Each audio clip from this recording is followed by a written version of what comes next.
Bapak Ibu sekalian saya muliakan, dunia penghalang cinta hakiki nan abadi. Jadi yang dimaksudkan dengan dunia di sini adalah selain Allah. Saya lama belajar di pondok pesantren. Nah, para ulama mendefinisikan dunia sebagai bagian dari mencintai dunia, menghalangkanmu dari ridhonya Allah Subhanahu wa taala, menjauhkanmu dari akhiratnya Allah Subhanahu wa taala. Itu yang dimaksudkan dengan dunia adalah masiwallah. Apapun, siapapun selain Allah Subhanahu wa taala dan yang mendekatkan kepada Allah, sisanya semuanya termasuk bagian dari dunia. Gitu ya. Nah, kalau di sini dibilang dunia penghalang cinta hakiki nan abadi. Ini teman-teman sekalian berdasarkan dari hadisnya Nabi besar Muhammad sallallahu alaihi wa alihi wasallam, hubbud dunya ra's kulli khati'ah. Hubbud dunya ra'su kulli khati'ah. Hubbud dunya ra'su kulli khati'ah. Cinta dunia adalah induk segala keburukan. Cinta dunia adalah ra's, kepala, kulli khati'ah, semua perbuatan-perbuatan buruk, semua keburukan yang ada di atas muka bumi ini, induknya, pusatnya, kepalanya adalah hubbud dunia. Semua kesalahan, semua dosa yang dilakukan anak manusia di atas muka bumi ini berdasar dari pondasi cinta terhadap dunia. Cinta terhadap dunia. Teman-teman sekalian yang saya muliakan, dunia, semua selain Allah Subhanahu wa taala memang melenakan. Para ulama bilangnya kayak begini nih. Dunia sama akhirat itu kayak timur sama barat. Semakin kamu mendekat kepada yang satu, semakin kamu jauh dari yang lainnya. Kayak akhirat tuh sana, dunia tuh sana, misalnya. Atau gampang-gampangannya, akhirat tuh sana, biar kiblat ya. Akhirat tuh sana, misalnya gitu ya. Dunia tuh sana. Dan kamu ada di tengah-tengahnya nih. Semakin kamu mendekat, kamu jalannya menuju ke dunia, berarti kan kamu menjauh dari akhirat. Dan sebaliknya, ketika kamu mengarahkan diri ke akhirat, kamu baru benar-benar mengarahkan dirimu ke akhirat itu ketika kamu menjauh dari arah dunia. Gitu. Semakin kamu menjauh dari arah dunia berarti kamu mengarah ke akhirat. Dan semakin kamu mengarah ke dunia, artinya kamu menjauh dari akhirat. Nggak bisa dua-duanya, teman-teman. Nggak bisa dua-duanya. Malah katanya Sayyidina Syekh Abu Bakar bin Salim, salah satu ulama terkemuka pada zamannya, beliau mengatakan seperti ini nih. Mathalud dunya wal akhirah qadratain. Permisalan antara dunia sama akhirat itu kayak dua orang istri dari satu laki-laki. Agak sensitif nih. Tapi jadi langsung ngerti biasanya kita sama yang beginian. Teman-teman saya sekalian, katanya Sayyidina Syekh Abu Bakar bin Salim, perumpamaan dunia sama akhiratku itu seperti dua orang istri dari laki-laki yang sama. Seperti istri sama madunya gitu. Kalau kamu bikin ridho yang satu, kamu pasti akan bikin marah yang lain secara otomatis. Kamu nyari ridho yang satu, kamu bikin marah yang lain. Ya kan begitu ya? Kamu puji yang satu, bikin marah yang lain. Kamu seneng sama yang satu, kamu pasti bikin marah sama yang lain. Kayaknya saya nggak pernah ketemu tuh ada suami muji istrinya yang lain gitu ya. Saya tuh seneng banget deh kalau lagi di tempatnya yang dia itu. Misalnya. Terus istrinya yang satu nih bilangnya kayak gitu, alhamdulillah. Ya Allah bang, seneng banget saya bang, silahkan. Ada yang begitu? Gak ada. Itu permisalan dunia sama akhirat, teman-teman sekalian. Itu permisalan dunia sama akhirat. Jadi jangan kamu tuh berpikir bahwa ya saya kejar dunia, saya dapat akhirat. Nggak ada ceritanya. Nggak ada ceritanya. Ya itu sama aja dengan saya berusaha untuk nyari cintanya istri kedua dengan cara saya berusaha untuk mencari cintanya istri pertama dengan cara mencintai istri kedua. Ya itu nggak mungkin, namanya mustahil, teman-teman sekalian. Secara akal kita mustahil. Demikianlah yang terjadi terhadap urusan antara dunia sama akhirat. Apa aja sih Ustazah cinta dunia itu? Ya, dari mulain dunia nih ya. Dari mulain urusan yang kebutuhan yang secara apa tuh namanya primer ya, yang paling pokok, primer betul ya, kebutuhan primer, sandang, pangan, papan. Mencintai berlebihan berarti kamu cinta terhadap dunia. Cinta sama pangan. Menurut saya sih antara pangan sama sandang yang lebih primer sebenarnya pangan ya. Karena orang masih bisa hidup nggak pakai baju istilahnya. Walaupun ya di kamar aja lah gitu kan. Tapi orang masih bisa hidup gitu. Jadi pangan. Jadi sekalian, manusia perlu makan betul, tapi berlebih-lebihan mencintai makanan itu akan membuatmu teralihkan dari mencintai Allah. Makanya sama Allah ada syariat puasa buat kamu nggak berlebih-lebihan dalam urusan makan, iya kan? Jadinya kan nggak berlebih-lebihan. Walaupun banyak diantara kita yang tidak memahami konsepnya puasa sebagaimana mestinya. Teman-teman, konsepnya puasa itu membuatmu tidak bergantung kepada dunia, sehingga membuat kebergantunganmu kepada Allah lebih kuat gitu. Itu maksudnya puasa.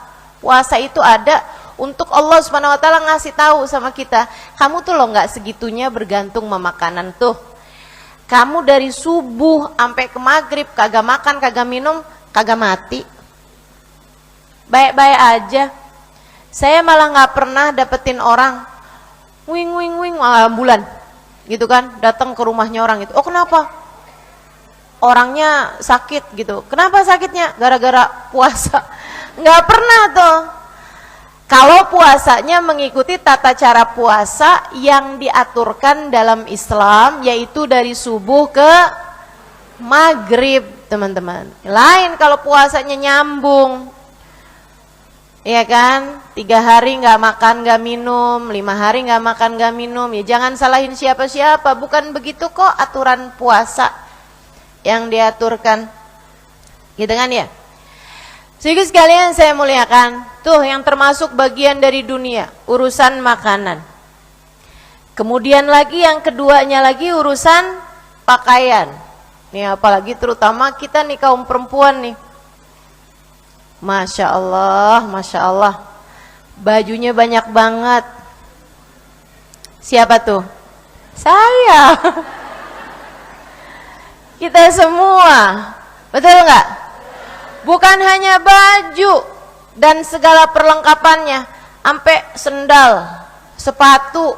Ya ampun, saya liatin tuh ya cewek-cewek itu, termasuk saya. Ya kan saya cewek juga.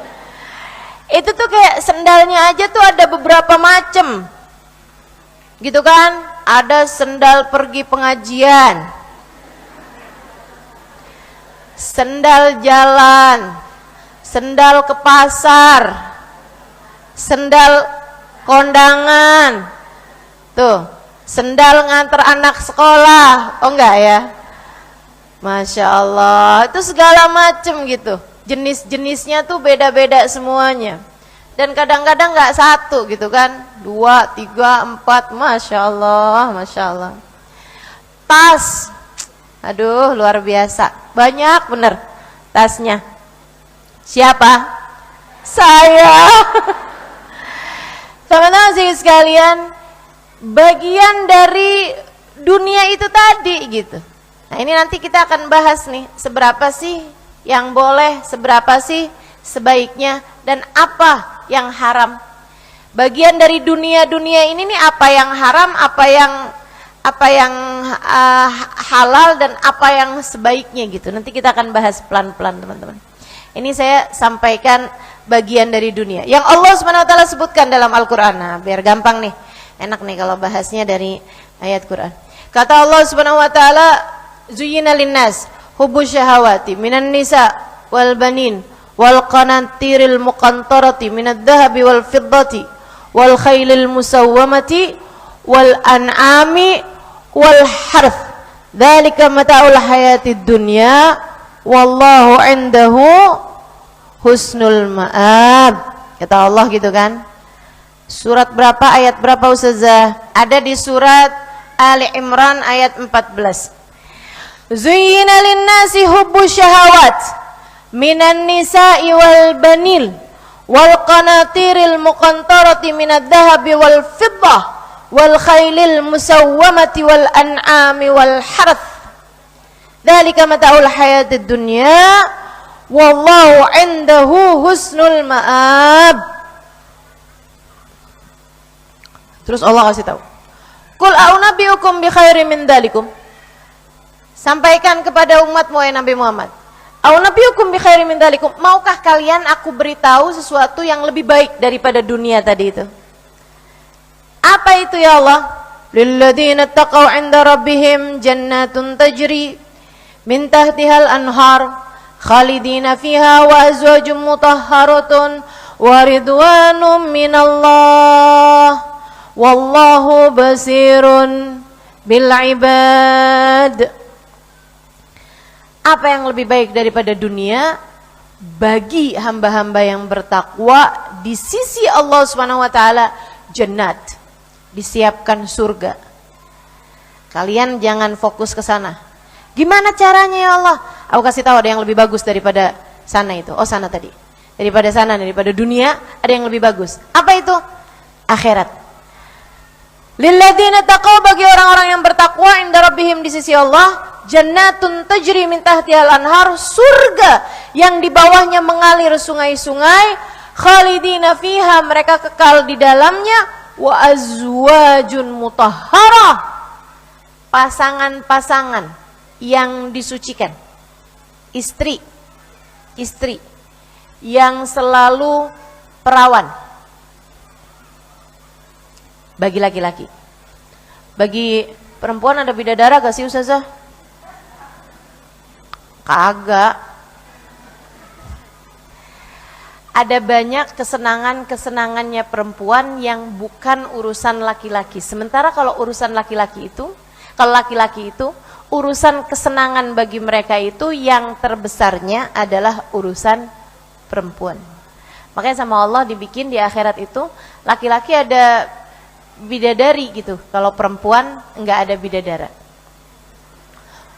Wah, enggak seneng dong Ustazah. Seneng, surga.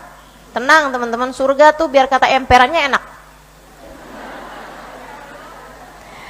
Wa azwajun mutahharatun wa ridwanum minallah, dan keridhaan dari Allah Subhanahu wa taala.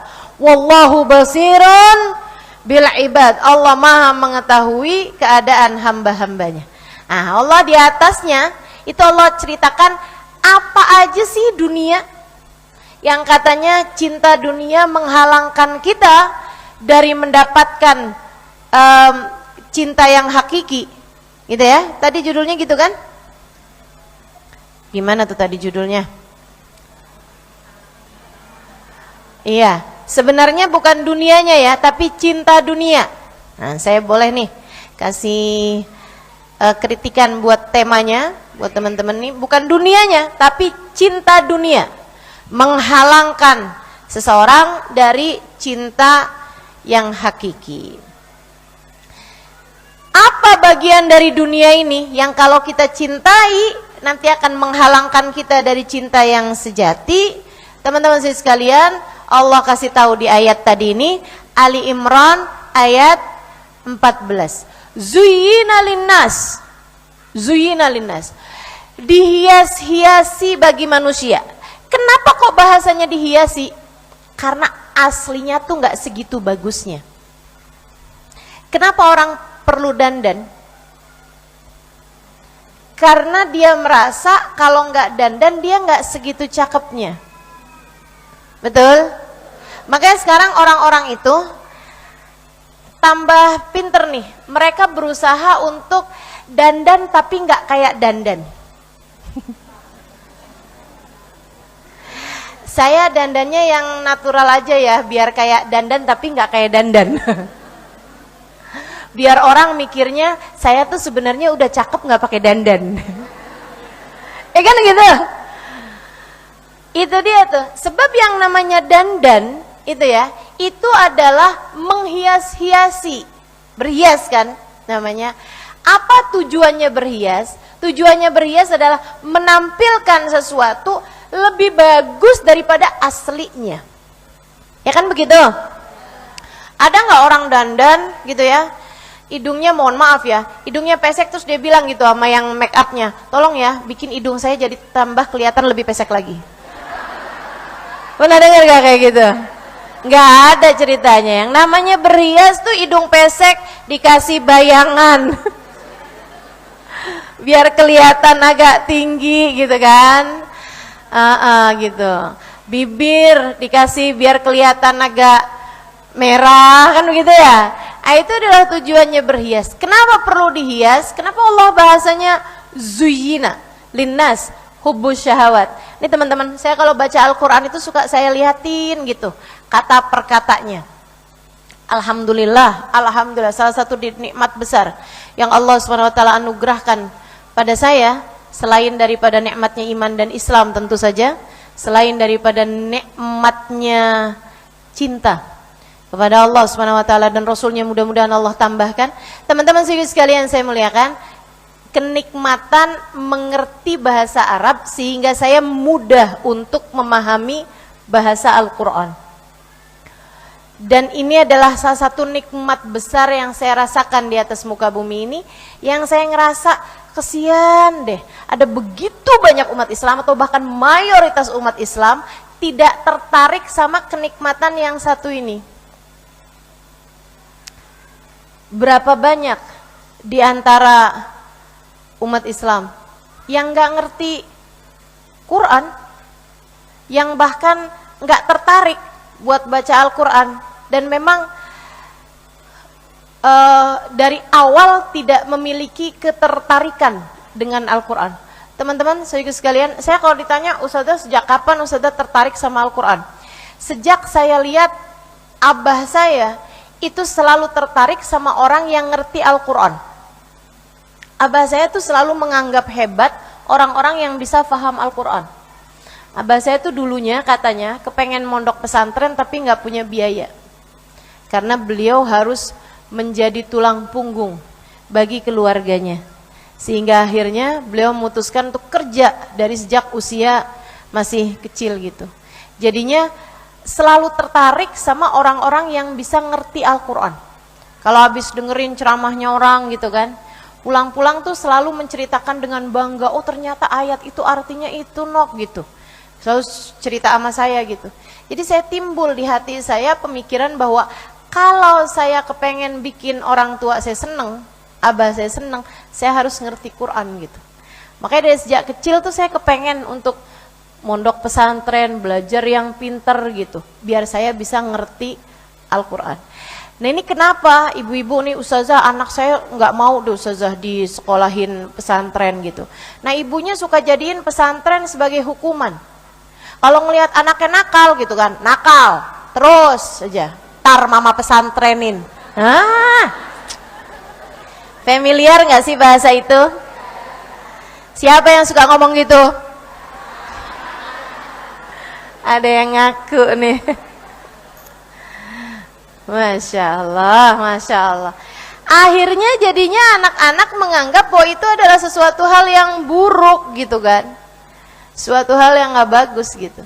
Nah, saya sebaliknya gitu kan, orang tua saya itu bikin saya jadi kayak tertarik banget sama Al-Quran, karena mereka mencintai Al-Quran, suka baca Al-Quran, senang baca Quran, dan selalu menganggap hebat orang-orang yang mengerti Al-Quran. Makanya teman-teman, anak-anak tuh di usia-usia belajar, nah itu bawa mereka ke majelis ilmu juga, biar ketemu, biar kenal sama ulama-ulama gitu kan ya. Anak laki-laki juga hadirin tuh di masjid-masjid gitu kan, kajian-kajian bersama para guru-guru, para ustadz, para kiai, para habaib begitu ya. Nah itu biar mereka punya ketertarikan gitu terhadap ilmu agama.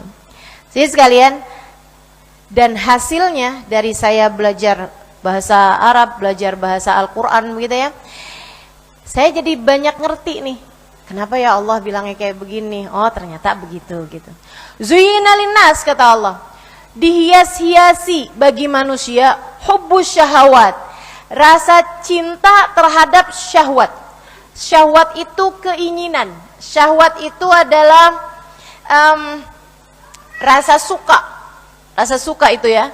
Syahwat dihiasi bagi manusia cinta terhadap kesenangan-kesenangan, terhadap hal-hal yang dia sukai.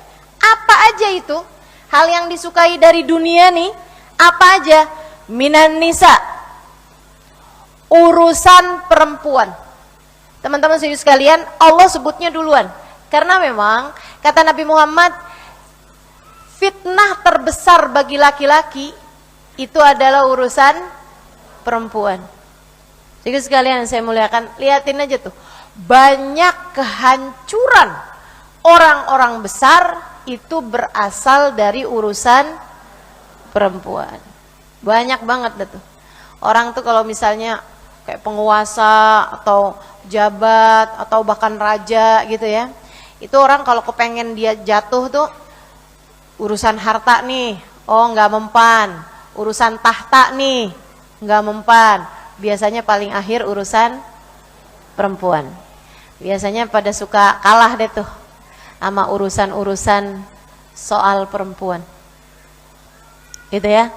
Makanya banyak juga dalam hal ini perempuan-perempuan yang akhirnya jadi nggak bagus karena mereka itu mendekati laki-laki yang terfitnah karena mereka dalam urusan perempuan, sementara yang diinginkan sama perempuan itu adalah dunianya, hartanya. Kan banyak tuh perempuan-perempuan yang pada jadi simpenan.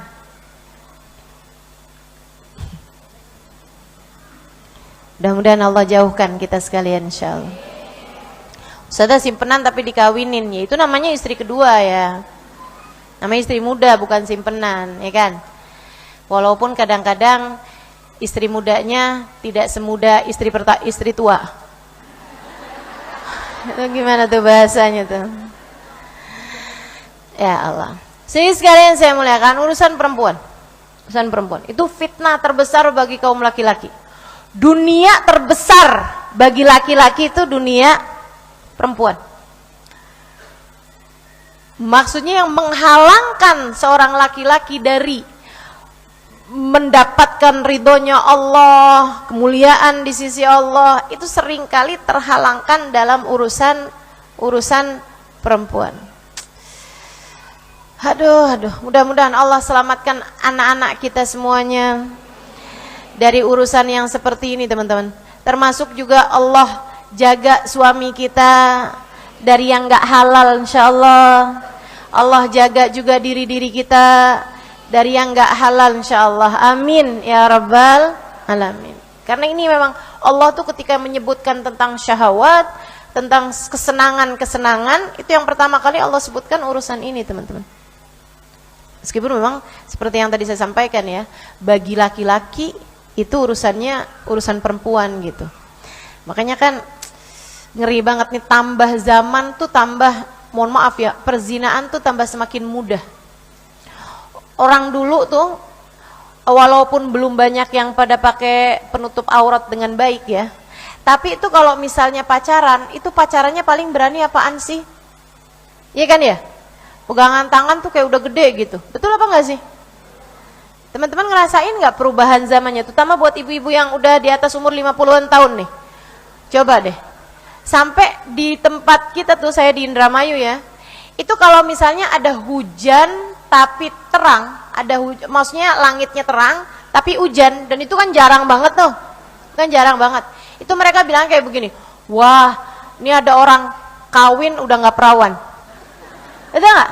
Oh nggak ya, di kampung saya doang. Oke lah, lupakan. Itu teman-teman saya sekalian, dari jarangnya gitu itu terjadi, itu bahasanya kayak begitu gitu. Sekarang kayaknya kalau dibahasain kayak begitu, hujan nggak pernah gelap kayaknya. Terang mulu gitu kan. Ada banyak banget orang-orang nikah udah nggak perawan lagi gitu. Ya Allah, sedih bener saya. Kemarin tuh belum lama saya membaca atau mendengar satu survei yang mengatakan bahwa ada di sebuah kota gitu ya, yang di bawah usia, disurvei di bawah usia 15 tahun itu 56 anaknya sudah tidak lagi perawan dan perjaka. Di bawah 15 tahun. SMP, teman-teman, SMP. Serem bener gak sih? Segitu gampangnya, segitu mudahnya gitu. Innalillahi wa inna ilaihi raji'un. Ini urusan cinta paling besar, urusan kayak begituan. Makanya saya sering banget sampaikan kepada adik-adik para jombloati,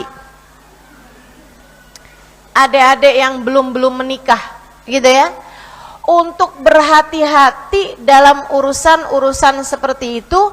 Lebih baik saddan lil bab, tutup aja pintunya, putuskan pada dirimu untuk saya tidak mau pacaran kecuali sesudah menikah. Pacarannya sama laki-laki itu habis nikah aja. Maksudnya kepada suaminya ya. Ntar pacarannya sama yang lain lagi.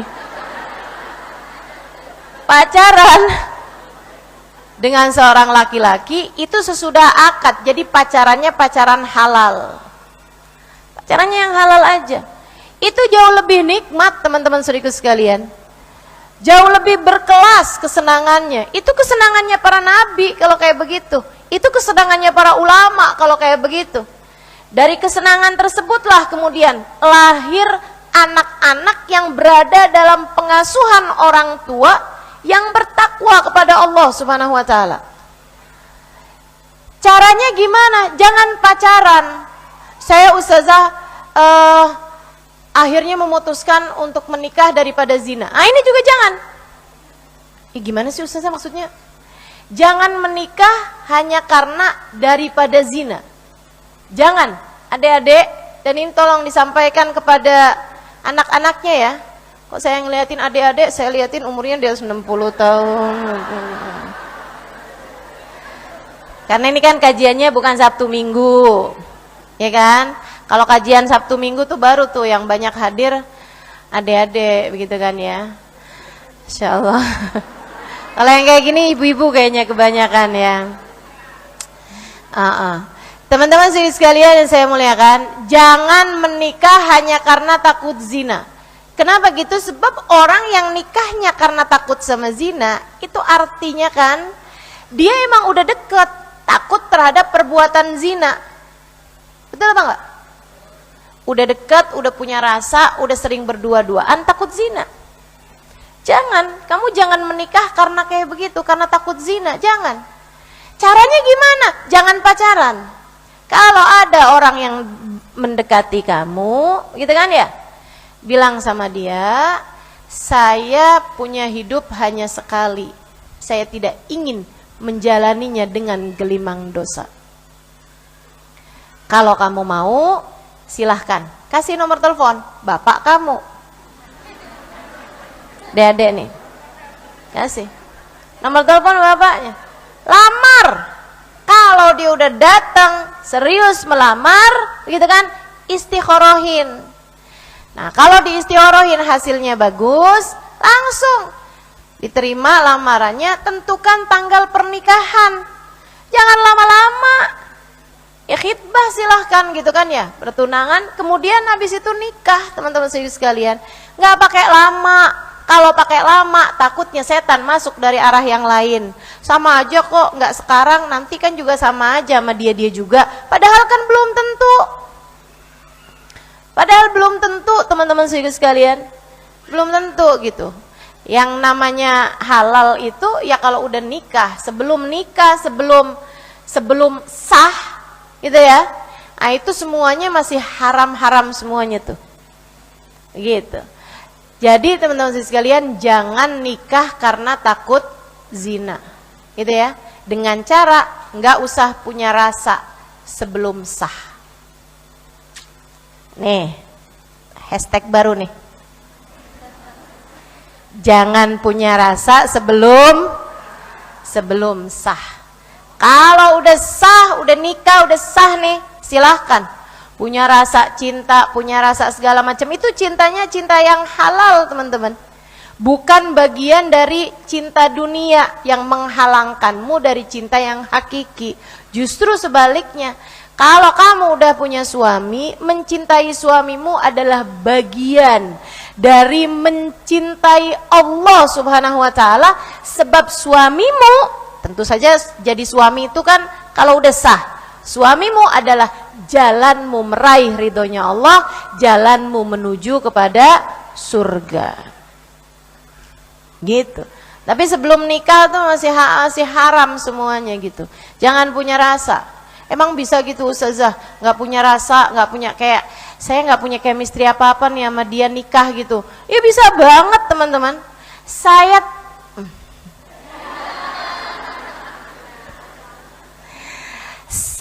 tahu muka suami saya habis akad nikah.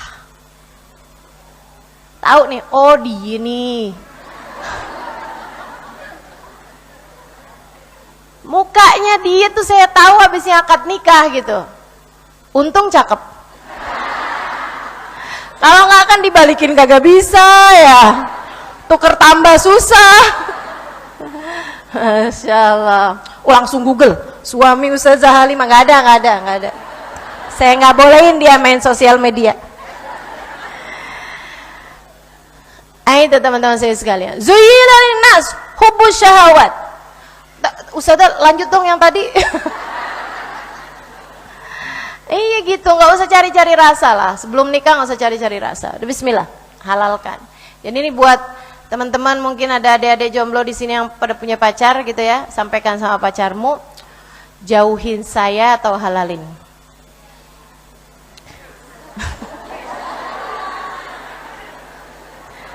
Jauhin atau halalin gitu.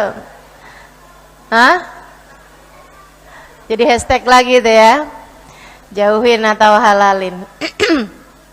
Jadi gitu teman-teman saya sekalian. Urusan perempuan. Waduh, ya Allah, luar biasa. Banyak banget kehancuran orang-orang mulia, orang-orang besar itu bermula dari urusan perempuan ini. Ya, buat laki-laki banyak, buat perempuan juga banyak. Maka pandai-pandailah menjaga diri. Ustazah, jika memang haram, kenapa Allah berikan di hati saya? Kenapa Allah karuniakan di hati saya rasa seagung itu? Saya kasih tahu nih, walaupun buat mak-mak nih ya. Saya kasih tahu. Kenapa Allah memberimu rasa cinta? Kenapa Allah memberimu rasa cinta? Besar banget gitu, sampai orang kalau lagi jatuh cinta ngelihat apapun inget dia. Betul apa enggak? Gitu kan? Lihat donat inget dia, lihat nasi inget dia. Ya Allah, lihat seblak inget dia gitu. Kenapa gitu? Emang dia tukang makan aja kayaknya. Saudara sekalian, kenapa Allah memberikan kepadamu rasa sebesar itu? Jika memang haram, Allah hendak mengajarimu, hatimu bisa secinta itu.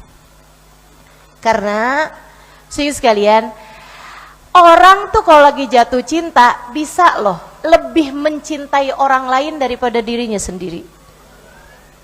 Dan itu yang Allah Subhanahu wa taala harapkan kepada kita. Lebih mencintai yang lain daripada dirimu sendiri. Tapi Allah itu ketika mengajarimu jatuh cinta, memberikan rasa sebesar itu kepada seseorang, itu karena Allah Subhanahu wa taala hendak ngasih tahu, hatimu bisa secinta itu, maka persembahkanlah kepada yang semestinya. Allah dan Rasulnya. Allah dan Rasulnya. Sehingga sekalian saya muliakan, dan patah hati mengajarkanmu bahwa cinta ketika tidak dipersembahkan kepada yang semestinya rentan untuk membuatmu merasa kecewa. Gitu. Ambil pelajarannya buat nyari cintanya Allah. Ambil pelajarannya buat nyari cintanya Rasulullah. Jangan kemudian kamu pakai buat nyari cintanya manusia. Sehingga kemudian habisnya jatuh hati, habis-habisan bucin. Jadi budak cinta, teman-teman. Wah, pokoknya deh tuh, apapun aja buat yang dicinta. Sampai yang haram-haram dikerjain untuk menunjukkan cinta. Berapa banyak nih adik-adik kita nih, ABG-ABG yang mohon maaf jadi goblok gara-gara cinta. Betul? Bahasa saya agak kasar nih. Menurut saya itu tindakan paling goblok, adik-adik. Orang tuh jatuh cinta sampai mau-maunya memberikan harga dirinya, sesuatu yang paling berharga yang dia punya, nilai diri gitu, keperawanan diberikan kepada laki-laki hanya untuk menunjukkan rasa cintanya kepada laki-laki tersebut. Tindakan mana yang lebih goblok daripada itu? Habis gitu hamil, nah tuh tahu rasa. Lihatin.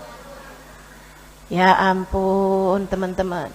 Makanya walaupun kamu secinta apapun, selagi cinta itu tidak kepada Allah dan Rasulnya, tetaplah pakai logika. Cintanya harus pakai logika. Logikanya didasari dengan ilmu agama. Gitu ya. Jangan kamu jadi cinta berlebihan.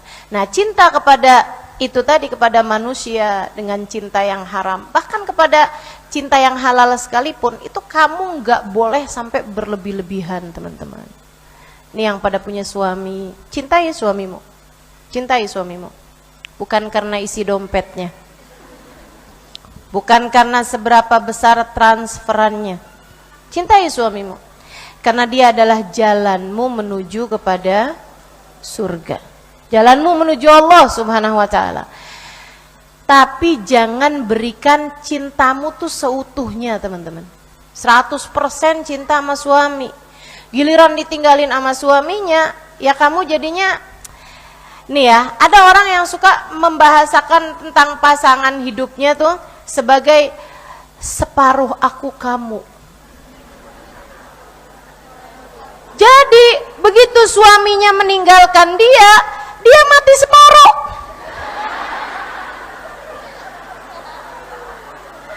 Lah orang dia bilang suaminya separuh dirinya kok. Ya kan? Ada tuh yang kayak gitu tuh. Kamu adalah belahan jiwaku. Ya itu, begitu suaminya meninggalkan dia, entah meninggal misalnya, atau meninggalkan dia gitu kan, udah gak cinta lagi sama dirinya gitu, dianya jadinya tinggal separuh, tinggal sebelah doang. Ada lagi, kau adalah jantung hatiku. Begitu nggak ada gitu kan, suaminya nggak ada atau suaminya meninggalkannya, dianya jadinya nggak punya jantung, nggak punya hati. Ya Allah, ya Allah, jangan. Berikanlah yang semestinya. Yang semestinya adalah perjalananmu menuju Allah Subhanahu wa ta'ala. Dia adalah jalanmu menuju surga. Cintai suamimu karena Allah Subhanahu wa ta'ala telah menjadikannya sebagai jalanmu menuju surga. Itu, jadi nyari Allahnya dalam diri suamimu. Saya nggak ngerti Ustazah, nyari Allah dalam diri suamimu. Tiap kali kamu mau marah, Allah nggak suka nih kalau saya marah sama suami saya. Kamu tahan diri karena kamu nyari Allah dalam diri suamimu, nyari surga dalam diri suamimu. Jadi kalau suamimu lagi nyenengin, lagi Ya Allah, enak seneng nih punya suami kayak dia nih, orangnya Masya Allah perhatian, baik, begini begitu. Kamu ngelihatnya yang jalan surga, surga memang adem, emang enak gitu. Kalau suamimu lagi ngeselin, kamu bilang jalan surga emang berat. Sesuatu yang hadiahnya surga pastilah berat. Kalau sesuatunya ringan, hadiahnya nggak bakalan surga, palingan Indomie sekerdus. Zuyyina linnasi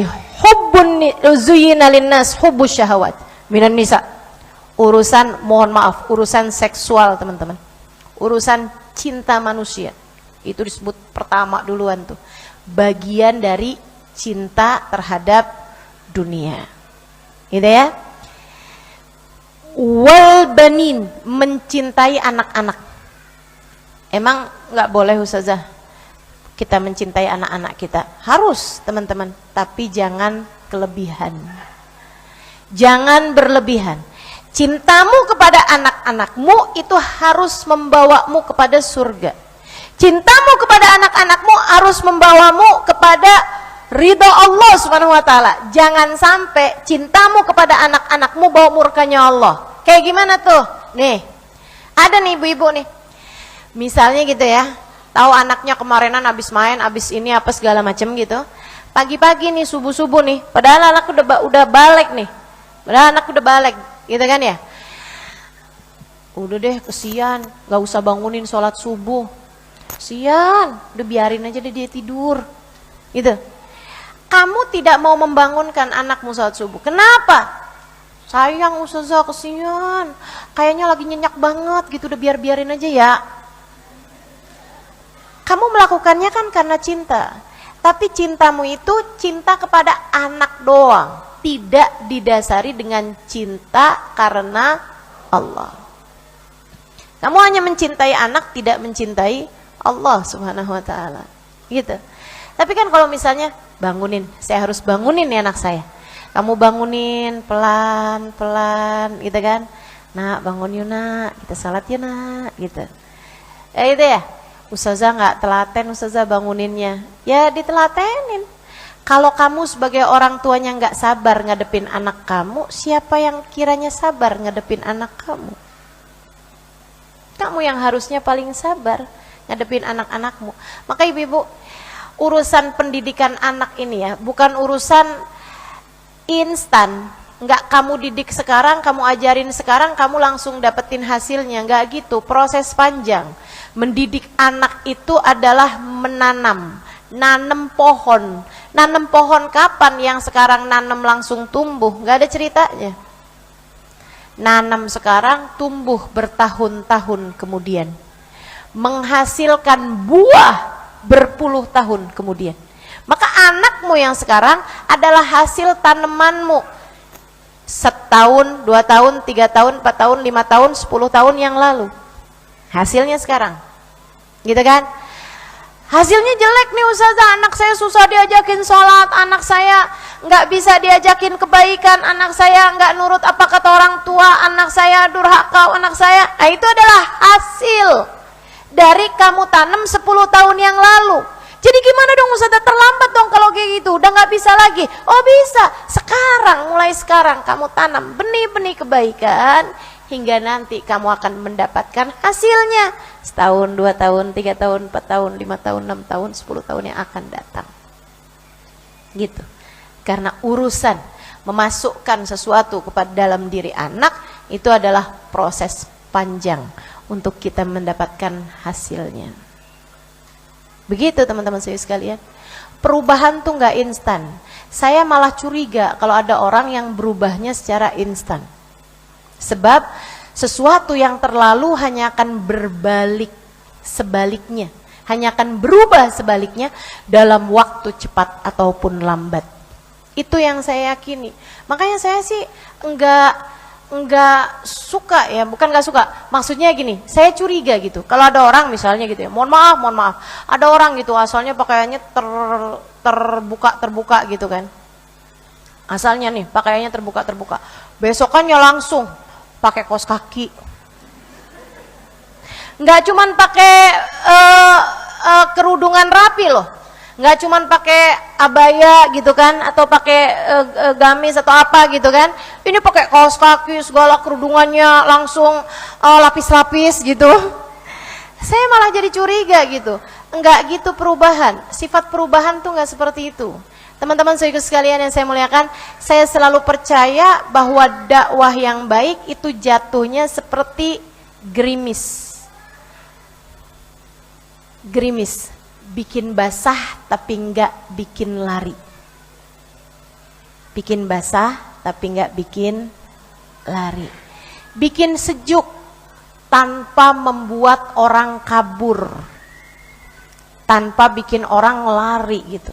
Nah, kalau dari pakaian terbuka, besokannya langsung pakai segala kaos kaki, itu kan namanya lari ya. Betul apa enggak? Itu kan perubahannya itu kan drastis banget gitu. Nggak gitu ceritanya teman-teman. Ustazah nggak setuju orang pakai kaos kaki. Nggak gitu. Nih jangan ntar dipotong di TikTok nih. Nggak gitu teman-teman sekalian. Maksud saya itu ada step by stepnya segala kebaikan-kebaikan. Gitu kan ya? Ada step by stepnya gitu. Kamu ngerasain diri kamu tuh berubah mengarah kepada kebaikan perlahan-lahan apa drastis. Itu kalau yang drastis tuh banyak loh teman-teman yang balik kemudian. Dan baliknya kadang-kadang jadi lebih buruk daripada sebelumnya. Betul kan?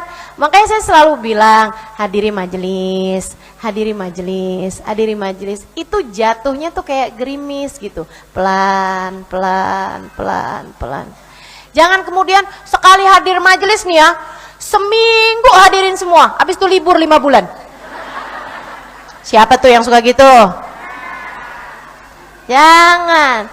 Jatuhnya biar kayak gerimis saja teman-teman. 3 hari hadir, taran lagi, hadir lagi gitu kan.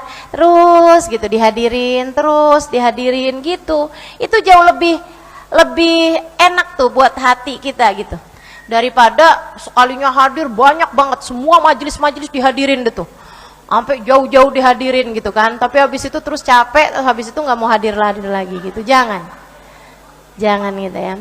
Zuyina linnas hubbu syahwat minan nisa'i wal banin. Jadi terhadap anak-anak, cintai mereka, tapi cintamu itu harus yang membawamu kepada surga. Apalagi isinya dunia, wal qanatiril muqantarati, dan cinta terhadap benda-benda yang bertumpuk-tumpuk. Maksudnya senang untuk numpuk-numpukin harta, hiasan-hiasan. Apa aja hiasan-hiasannya itu?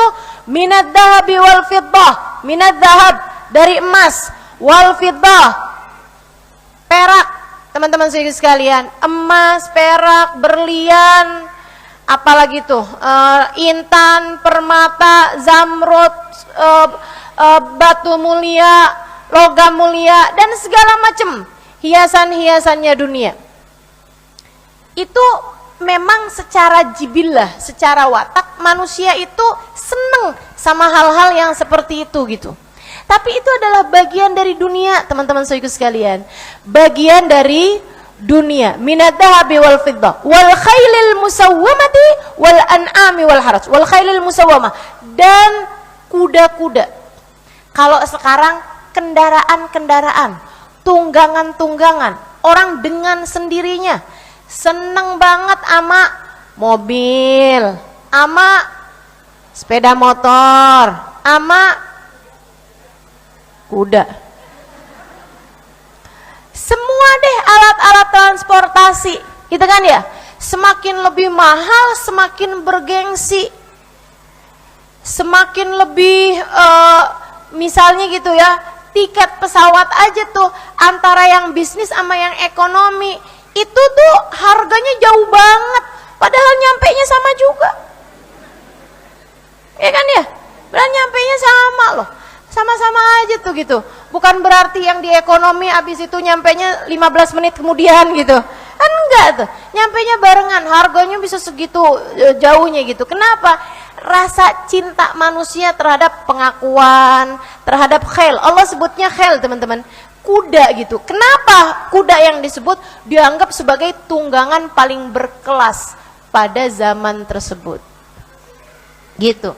Dengan sendirinya. Orang memang suka tuh. Secara jibilah, secara watak. Begitu kan ya? Wal khailil musawwam wal an'am, punya an'am. Peliharaan. Binatang-binatang peliharaan. Ya kan suka tuh. Pada suka ternak gitu ya. Harta maksudnya. Pada suka sama harta tuh. Ada yang beternak kambing, ada yang beternak sapi, kan begitu ya? Ada juga yang beternak dagangan online. Iya tuh, bagian dari kesenangan manusia. Semakin banyak asetnya, semakin seneng gitu kan. Wal harth atau pertanian gitu ya. Dalika mataul hayatud dunia. Itu semuanya adalah kesenangan hidup dunia. Wallahu indahu husnu ma'ab. Teman-teman sekalian saya muliakan. Nih saya kasih tahu sekarang bahayanya cinta dunia. Saudara sekalian yang saya muliakan, ada cerita, ini dari cerita ini nih kamu langsung ngerti dunia tuh emang segitu bahayanya. Kalau digampangin sih sekarang nih istilahnya jadi 3 ya. Harta, 3 tak jadinya, harta, tahta, wanita. Begitu kan? Itu tuh 3 hal tuh yang orang-orang tuh waduh berebut-rebut tuh sama ketiga hal tersebut itu ya. Kayak harta yang dimiliki oleh seseorang membuat hidupnya jadi nyaman, kemudian tahta gitu kan, pangkat di hati manusia gitu, kekuasaan yang membuat dia juga bisa memungkinkannya untuk melakukan berbagai macam hal yang orang lain, rakyat jelata tidak mungkin untuk dapat melakukannya. Nah, termasuk cinta terhadap tahta ini teman-teman sekalian, cinta terhadap pujian, cinta terhadap pengakuan, cinta terhadap dianggap baik oleh orang lain gitu. Dan itu yang banyak menjadikan sebab orang-orang berbuat kebaikan kayak sedekah biar orang tahu kalau saya ini adalah orang yang dermawan. Kan begitu tuh. Itu yang dicari udah bukan lagi harta. Ada juga yang sedekah biar hartanya datang banyak, gitu kan ya? Biar sama Allah dilipat gandakan hartanya. Nah, itu sedekahnya itu bagian dari dunia karena dia tidak mencari Allah dalam sedekahnya, akan tetapi mencari dunia, teman-teman. Baik itu harta ataupun tahta. Makanya nih, nanti nih tahun depan nih akan ada banyak banget orang-orang yang mendadak dermawan ketika foto-fotonya banyak ada di baliho-baliho.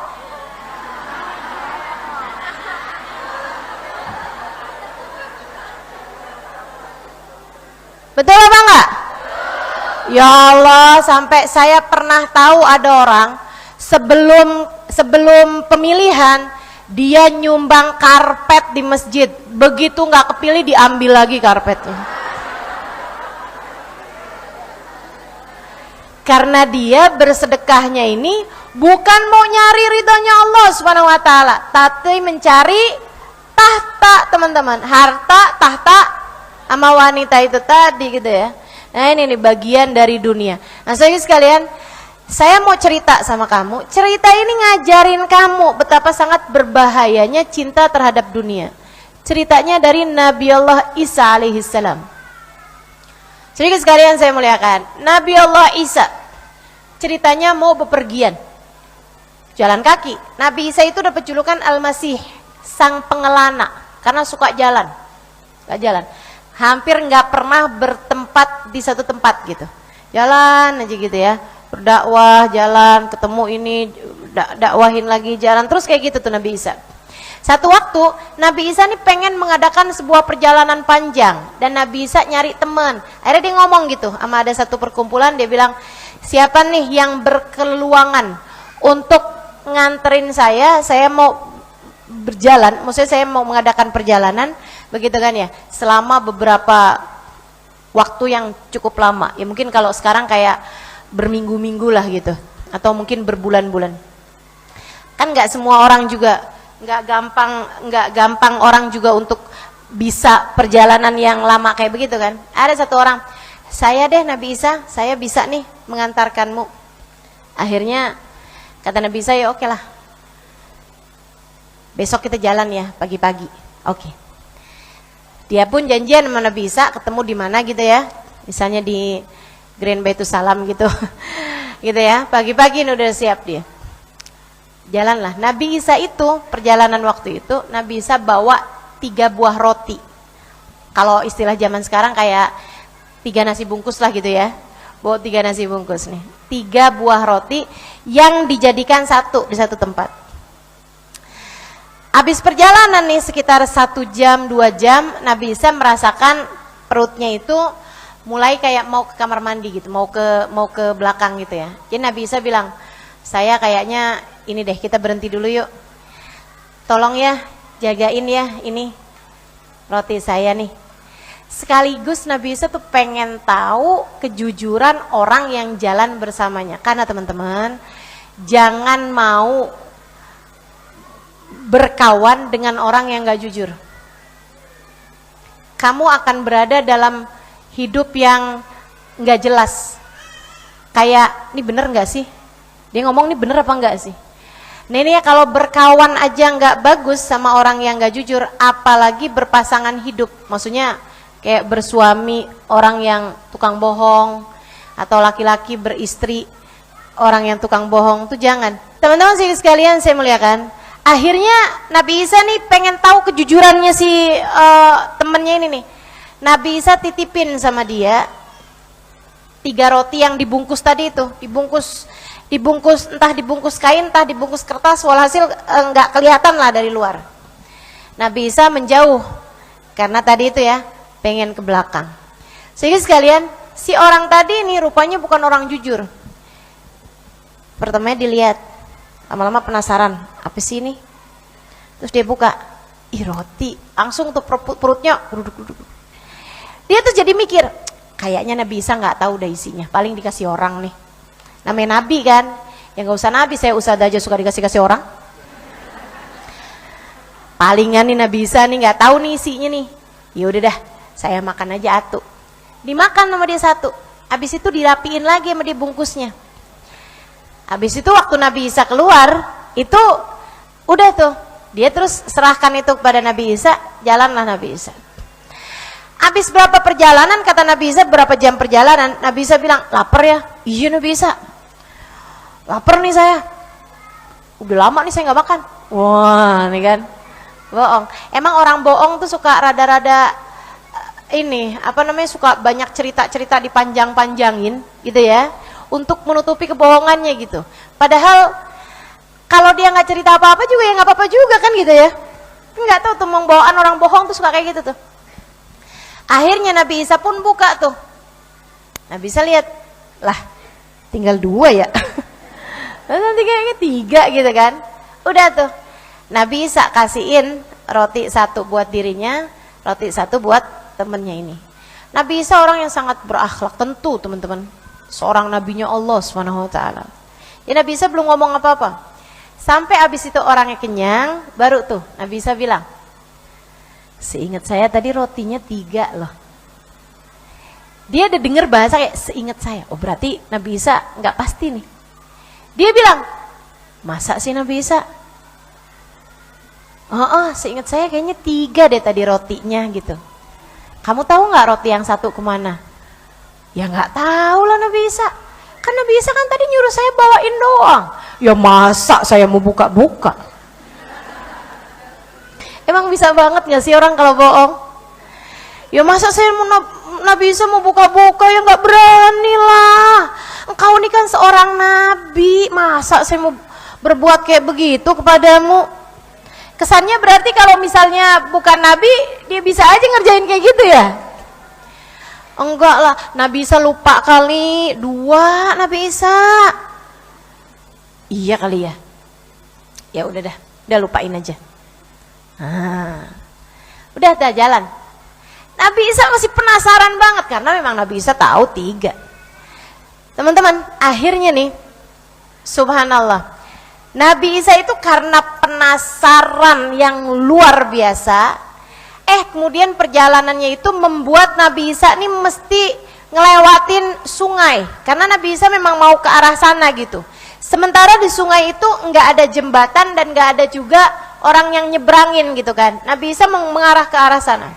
Nabi Isa bilang gini nih sama orang itu, yuk sini. Waduh, gimana Nabi Isa? Iya nih, saya mau ke sana nih. Wah, nggak ada jembatan nih Nabi Isa, nggak ada orang nyebrangin juga. Biasanya tuh kan ada tuh yang suka nyebrangin. Iya kata Nabi Isa, gimana ya? Ya udah gini aja deh, gini deh. Kamu pegangan saya, kamu pegangan saya. Wah, pegangan Nabi Isa. Terus Nabi Isa, kamu pejemin mata kamu. Bismillah. Ya udah. Pegangan nih Nabi Isa. Jangan lepasin ya pegangannya. Iya. Nabi Isa doa. Berjalanlah mereka di atas air. Nabi kan punya mukjizat. Nyampe tuh di ujung. Begitu nyampe di ujung, dah buka sekarang mata kamu. Wah, Masya Allah Nabi Isa, luar biasa. Engkau memang betul-betul seorang nabinya Allah Subhanahu wa taala. Madza ra'ait, kata Nabi Isa. Apa yang baru saja kamu lihat? Mukjizat Nabi Isa nih, mukjizat luar biasa. Ini saya harus viralkan nih mukjizat ini nih. Luar biasa Nabi Isa, saya harus sebarluaskan nih. Kamu memang seorang nabi Allah, shadiq. Engkau benar Nabi Isa terhadap apapun yang kau sampaikan. Kata Nabi Isa, bihaqqi man araitaka hadhil mu'jizah. Demi zat yang telah memperlihatkan kepadamu mukjizat ini, artinya demi Allah yang telah memperlihatkan kepadamu mukjizat ini, saya tanya kepadamu, roti saya yang satu mana ya?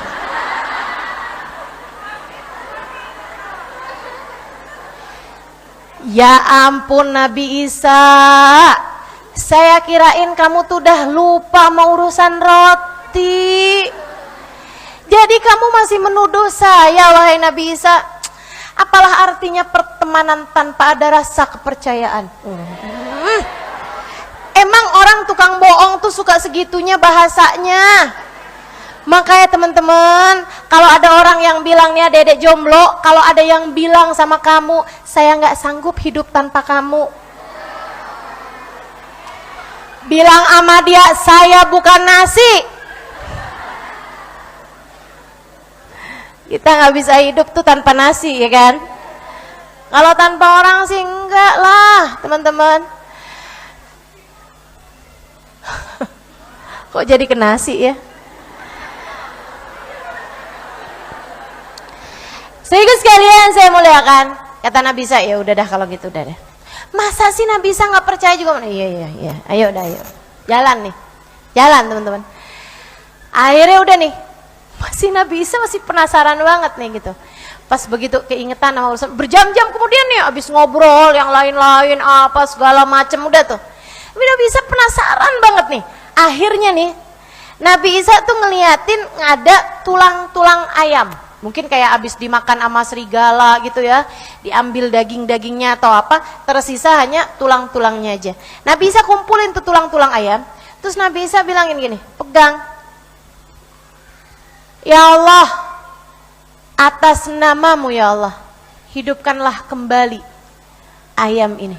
Teman-teman sekalian, tuh subhanallah, dari tulang-tulang itu, kemudian ada dagingnya, kemudian ada uratnya, ada ininya, ada segala macam, langsung tuh terbentuk terus sampai akhirnya ada bulunya ayam tuh semuanya sampai lengkap semuanya, kemudian dia berdiri, kemudian hidup lagi. Cepet banget kejadiannya tuh, hanya sepersekian detik gitu, langsung hidup lagi gitu. Jadi ayam lagi dari tulang. Wah, luar biasa Nabi Isa. Wah, mukjizat. Ayamnya hidup lagi Nabi Isa. Wah, subhanallah Nabi Isa. Wah, engkau memang benar seorang nabi Nabi Isa. Engkau memang benar terhadap apapun yang kau sampaikan.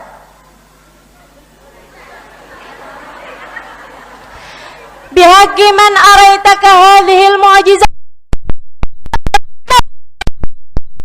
Padamu mukjizat ini. Kamu tahu nggak roti saya yang satu di mana? Ya ampun Nabi Isa, segitu nggak percayanya sih. Untuk apa kita melakukan perjalanan sejauh ini kalau sampai saat ini engkau belum juga meletakkan kepercayaanmu kepada saya? Wahai Nabi Isa, jangan kebanyakan suudzon. Sok-sokan nasehatin Nabi.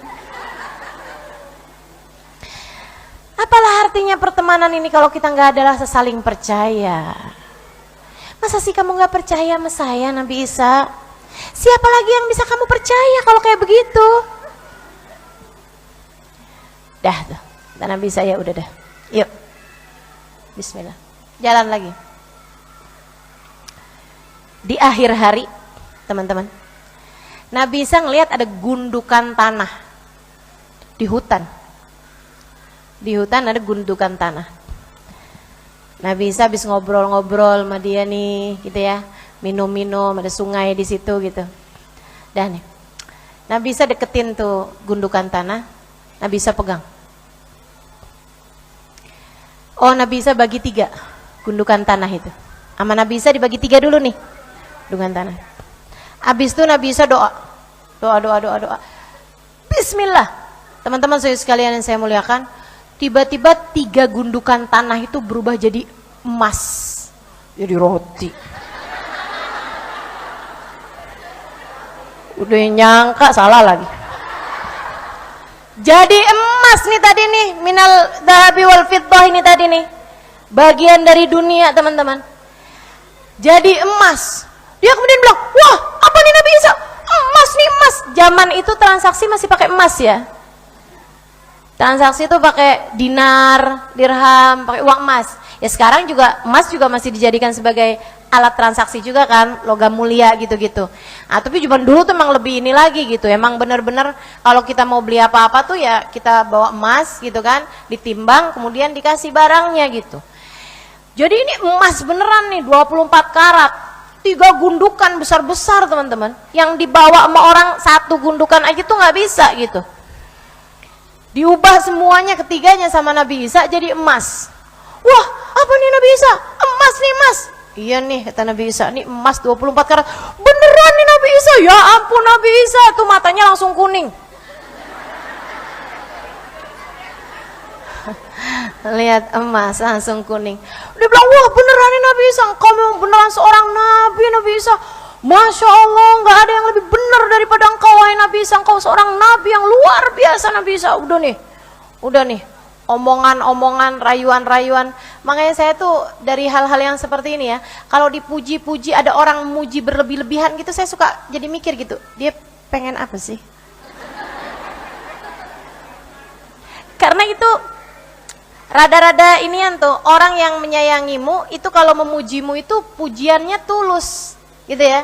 Tapi kalau yang muji berlebih-lebihan sampai diangkat naik ke atas langit tuh, saya malah jadi curiga, dia punya salah apa nih sama saya nih? Antara dia punya salah atau biasanya ada sesuatu yang dia harapkan gitu ya. Ala kulli hal. Teman-teman sekalian saya mulakan, tapi jangan bikin kamu terus jadi curigaan sama orang ya. Enggak, saya cuma lagi kasih tahu aja, biasanya orang kalau muji berlebihan tuh suka kayak gitu. Makanya para istri ini kalau udah mulain deketin suaminya, terus bilang, kamu tahu nggak sih, saya pernah ngomong nggak sih sama kamu? Apaan kata suaminya? Ya ampun, kamu tuh ganteng banget loh. Tuh biasanya suka ada aja tuh yang dia mauin gitu. Emang orang kalau suka muji-muji berlebihan, apalagi yang nggak biasa-biasa muji, suka ada-ada aja gitu yang dia mauin. Teman-teman sih sekalian, abis dia puji-puji nih Nabi Isa nih, kok nggak ada Nabi kayak kamu Nabi Isa, kamu emang Nabi. Oh, udah deh. Untungnya aja Nabi Isa nabinya Allah kan, hatinya nggak gampang baper, nggak gampang denger pujian terus dia ambil kan gitu. Abis itu Nabi Isa bilang kayak gini, nih sekarang saya mau bagi, kata Nabi Isa. Serius Nabi Isa? Kamu bagi nih emas ini Nabi Isa? Ya ampun, kau memang luar biasa Nabi Isa.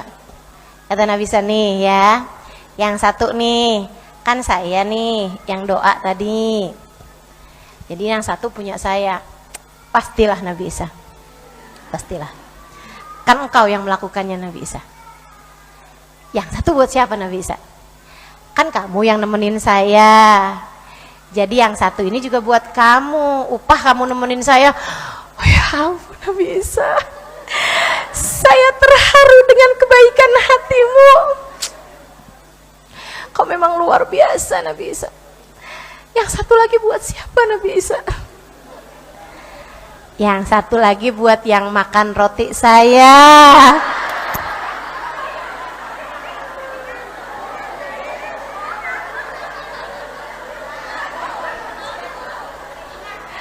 Dia nunduk gitu kan.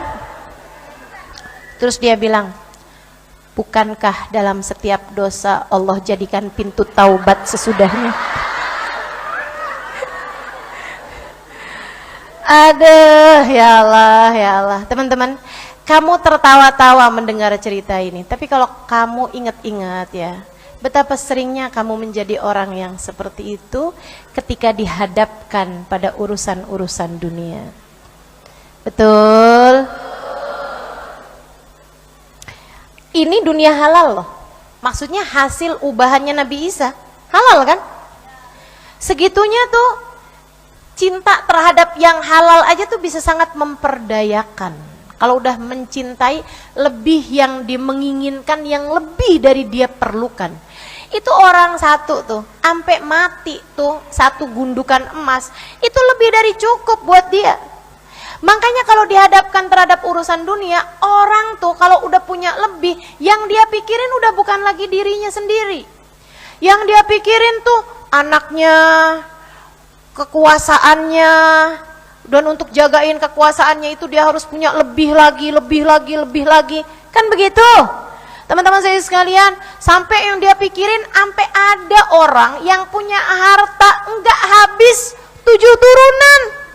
So ada tuh orang yang bilang, saya nih masih keturunan dari orang kaya yang hartanya tuh 7 turunan enggak habis. Tapi kok kamu miskin? Saya keturunan ke-8. Ya udah habis dia. Pas sudah turun ke-8 ya. Ini nih teman-teman, dia dihadapkan urusan dunia nih, sampai ada orang-orang tuh yang kayak begitu gitu. Udah mikirnya tuh lebih daripada yang dia perlukan. Saat yang seperti ini yang Allah bilang, ulaika kal an'ami balhum abal. Mereka nih yang kayak beginian nih, yang sampai memikirkan harta yang dia pakai buat kehidupannya dia, sampai anggaplah dia mati umur berapa sih, kebanyakan orang 70-80 tahun, itu tuh udah lebih dari cukup, masih terus saja nyari harta.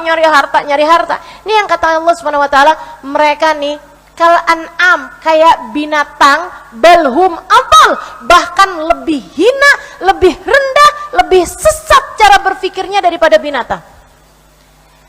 Kenapa gitu? Teman-teman saya sekalian, saya pernah ya naroin makanan kucing di dekatnya kucing, padahal makanan yang paling enak itu, anggaplah kayak udang misalnya, atau apalah makanan yang paling ikan ya, yang paling disenengin sama tuh kucing. Dia tidur-tiduran aja tahu. Kenapa gitu? Udah kenyang. Kucing tuh kalau udah kenyang, dia nggak akan nyari makanan, teman-teman. Ada makanan di dekat dia, dicuekin aja sama dia. Kita kasih-kasihin nih, kita gini-giniin nih sama dia nih, dia ogah aja. Jadi siapa bilang tuh, oh cowok sih kalau ngadepin cewek ya, biar kata ceweknya jelek kayak gimana juga ya, kayak kucing dikasih ikan.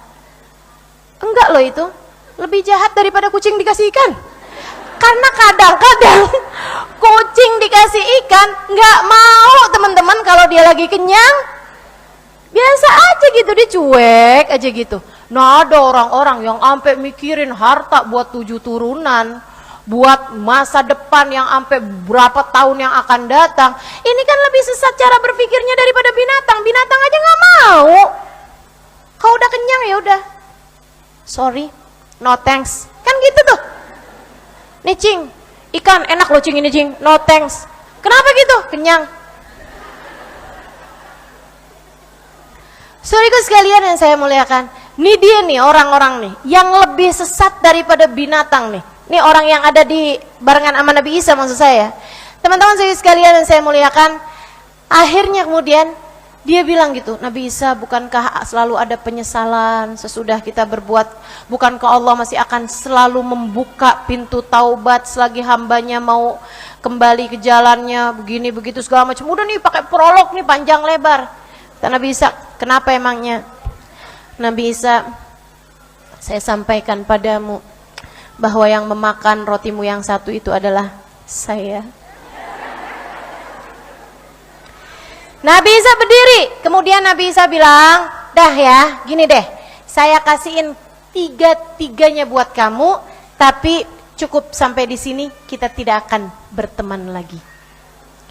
Dan ahli dunia teman-teman, ahli dunia ya, ditawarkan antara kamu dapat ini semua sama berteman sama seorang nabi. Ya dia bisa berteman sama seorang nabi aja dia bohongin mulu.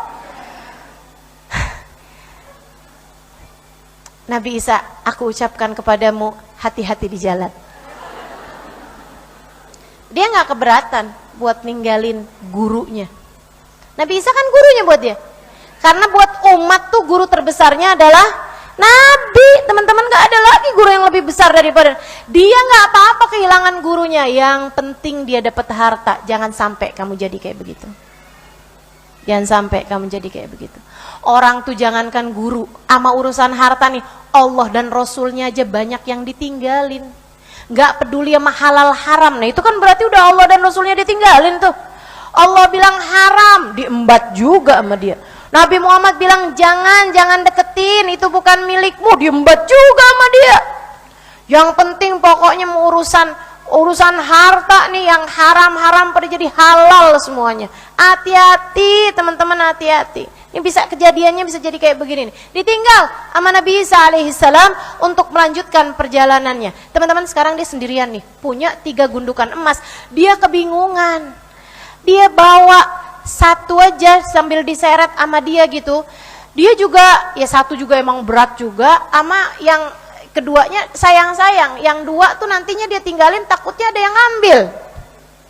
Sementara dia mau duduk di situ aja, itu juga kan dia perlu makan, perlu tidur, perlu apa kan. Dia takut gitu, mau tidur dia takut ntar pas dia lagi tidur diambil, ya kan ya.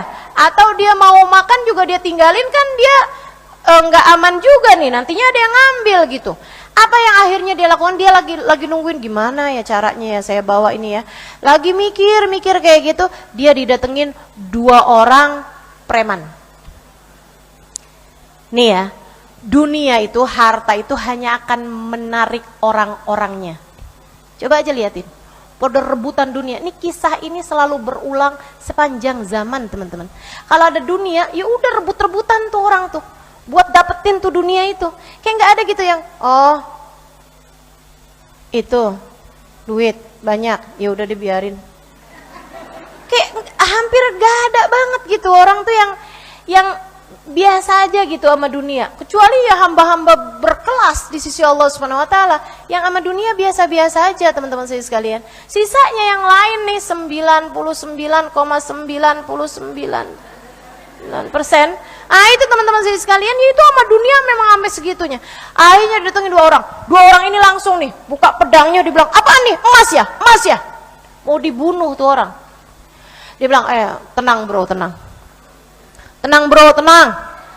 Ini emang emas, saya yang punya. Tenang aja.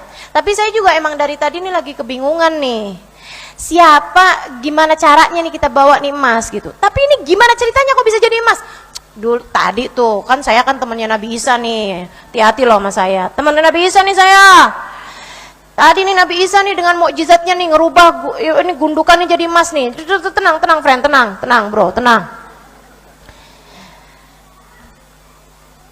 Ini saya juga lagi kebingungan, ini 3 nih kan. Ini kan saya sendirian nih. Saya juga nggak bisa bawa nih 3-3-nya nih. Jadi kalian kan berdua nih sama saya bertiga. Ya udahlah, kita friend aja lah. Kita ini aja, adil-adilan aja lah. Kita bagi nih masing-masing 1 nih. Iya kan? Iya juga deh. Ya udah deh kalau gitu. Yuk, kita diskusi nih sekarang gimana kita pikirin cara bawanya nih. Oh gini aja kalau gitu. Kamu tinggalnya di mana? Di kampung dekat sini nih, paling dekat sini nih, sekitar 1 jaman lah dari sini. Kalau saya jalan itu ketemu kampung saya, kata aja 2 orang tadi nih. Dia bilang, oh oke. Kalau gitu gimana kalau kamu pulang ke kampung, sekaligus beliin kita makanan, sekaligus beli makanan gitu ya, kita makan. Terus juga kamu ini deh koordinasi sama orang kampung sana buat bawain kayak gerobak atau apa buat kita bawa nih emas gitu kan. Oh iya, ide yang bagus. Udah lagi diskusi nih. Habis itu kemudian diputuskanlah seperti itu. Salah satu dari 2 orang yang tadi nih pergi ke kampung buat beli makanan. Jelas sampai sini? Jadi nih yang sekarang jagain emas itu satu yang asalnya temennya Nabi Isa, ex temennya Nabi Isa. Karena dia ninggalin Nabi Isa kan, berarti kan udah jadi ex. Jangan sampai kita jadi ex sama guru-guru kita, jangan sampai kita jadi ex dari Nabi kita Muhammad sallallahu alaihi wasallam, mantan umatnya Nabi Muhammad. Naudzubillah min dzalik. Jangan sampai kita dianggap ex oleh Allah Subhanahu wa taala Tuhan kita, teman-teman, hanya karena kita segitunya sama urusan dunia. Dia adalah mantan hambaku kata Allah. Dulunya dia hambaku bener nih, sekarang gara-gara cinta sama dunia nih, iman tergadai, hati tergadai, cinta tergadai gara-gara cintanya terhadap dunia. Naudzubillah min dzalik. Teman-teman sekalian, yang satu ex temennya Nabi Isa, yang satunya lagi salah satu dari dua orang tadi itu. Yang satu lagi beli makanan. Nih coba liatin jahatnya dunia ya. Dua orang yang tadi nih, yang tadi jagain makanan, yang satu ex temennya Nabi Isa, yang satu dari dua orang yang asalnya berteman, ya, emang beneran loh. Terhadap dunia nih temen nggak jadi temen, saudara nggak jadi saudara, betul nggak? Urusan duit temen nggak jadi temen, saudara nggak jadi saudara, guru kagak jadi guru. Urusan dunia. Mudah-mudahan Allah jaga hati kita, teman-teman sekalian. Dua orang tadi ini ngobrol, omongannya kayak gini nih, bro, ini kayaknya nih ya, 3 nih kalau kita bagi berdua doang enak nih. Iya bener juga. Iya sih. Ya tapi kan gimana pun dia kan friend kamu kan. Enggak sih, sebenarnya saya enggak segitu deketnya sama dia. Tolong. Jadi gimana nih enaknya rencananya? Jika kamu nggak segitu, enggak, baru kenal juga tuh berapa waktu yang lalu. Dia tuh juga sebenarnya nyebelin juga sih kalau saya pikir-pikir. Kalau gitu gimana kalau misalnya kita bagi 2 aja nih emas? Oh gampang dah kalau gitu. Kamu kan bawa pedang, saya emang nggak bawa. Katanya temennya Nabi Isa nih. Oh iya, yaudah kalau gitu gini aja. Begitu dia datang, kita habisin. Iya, udah kelar. Dibunuh. Perencanaan pembunuhan, rebutan harta. Jadi sekalian, yang satu nih beli makanan, dia mikir sepanjang jalan. Itu 3 ya, kalau buat saya semua enak tuh. Ngelamar anak orang saya. Dia yang kemarinan enggak ini nih, mau nolak lamaran saya, kayaknya langsung nerima dah lamaran saya tuh. Udah segala macam nih perencanaan. Dia mau bikin ini, dia mau bikin itu, mau beli ini, mau beli itu. Udah habis-habisan tuh. Dia berpikir kalau 3-tiganya buat saya enak nih. Teman-teman sekalian, akhirnya dia nyampe ke tempatnya dia beli makanan. Dia kemudian beli makanan 3, 1 dia makan, kenyang, yang 2 dia kasih racun. Dikasihlah sianida. Saya nggak tahu racunnya apa ya.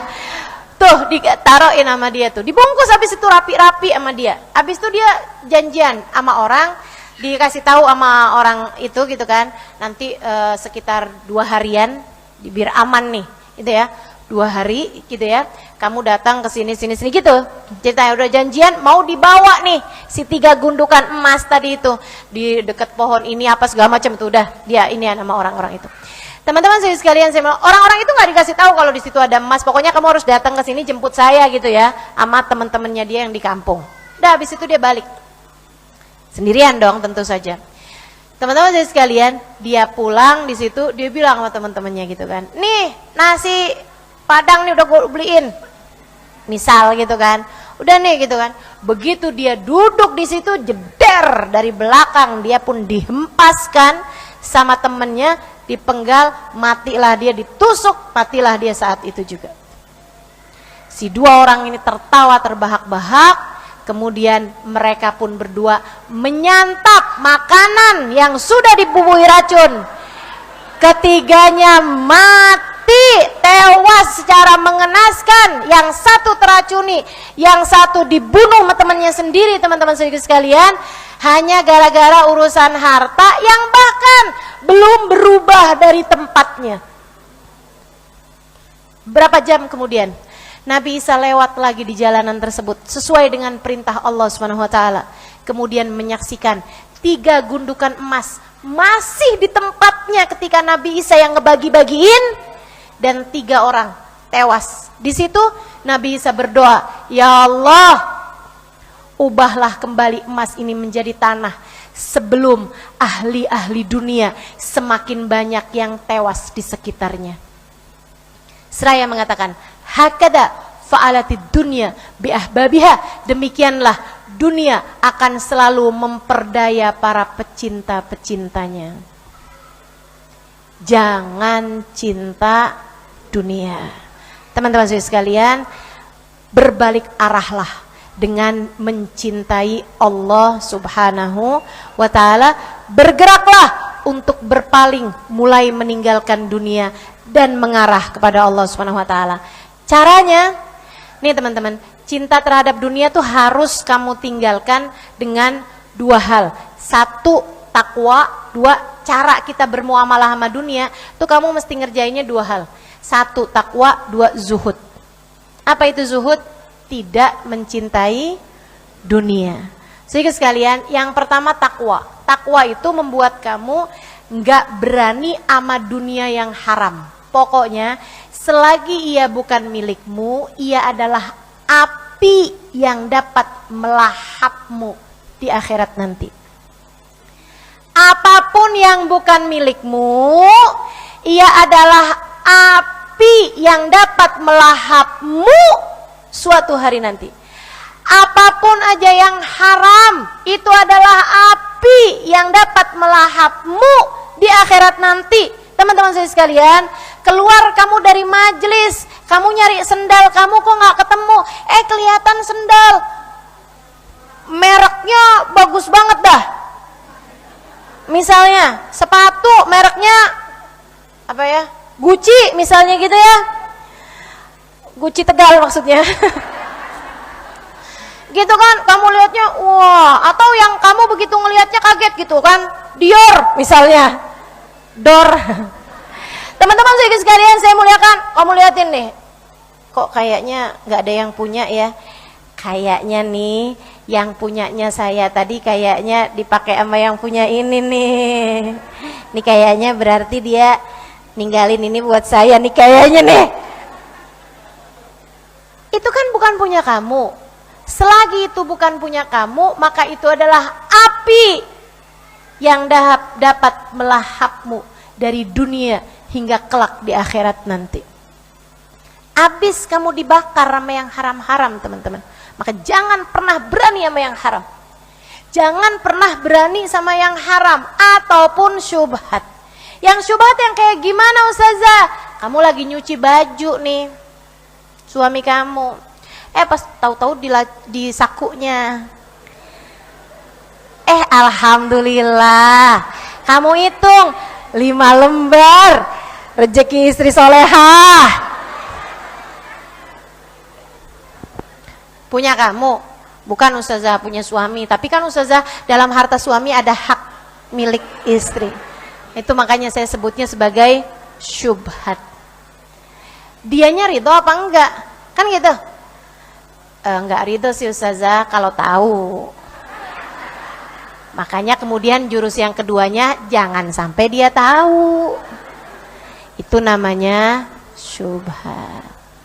Haram, syubhat, pokoknya langsung aja kamu silang teman-teman. Enggak, itu adalah api yang dapat melahap saya dunia hingga akhirat nanti. Apapun yang bukan milikmu, punyanya sumbangan masjid, nyumbangnya buat apa? Nyumbangnya buat anak-anak yatim. Ya udah, jangan sampai kamu makan. Ustazah panitianya kan pas lagi rapat-rapat ini apa kan lapar Ustazah. Jadinya kita ambil tuh sebagiannya buat makan-makan. Boleh nggak Ustazah? Kamu yatim? Iya Ustazah saya yatim. Kamu anak yatim? Bukan sih Ustazah saya ibu yatim. Jangan. Hati-hati teman-teman sekalian, hati-hati. Hati-hati deh pokoknya, sama hak milik orang lain tuh hati-hati. Hati-hati banget. Jangan pernah berani-berani. Itu namanya takwa. Milikilah takwa dalam hatimu, Kalau bukan punyamu, berarti itu miliknya orang lain. Artinya itu adalah miliknya Allah. Jangan pernah berani-berani sama yang bukan milikmu. Allah tidak memberikannya kepadamu. Nanti Allahnya marah. Nanti kamunya yang entar bermasalah sama urusan rezekimu. Allah tuh kalau ngelihat hambanya tertariknya sama yang haram, dihalangkan dari yang halal. Nih, ingetin saya. Jadi daripada kamu ambil tuh duit di saku, lebih baik kamu ambil juga, tapi kamu bilang sama suami, yang sudah berada di tangan saya,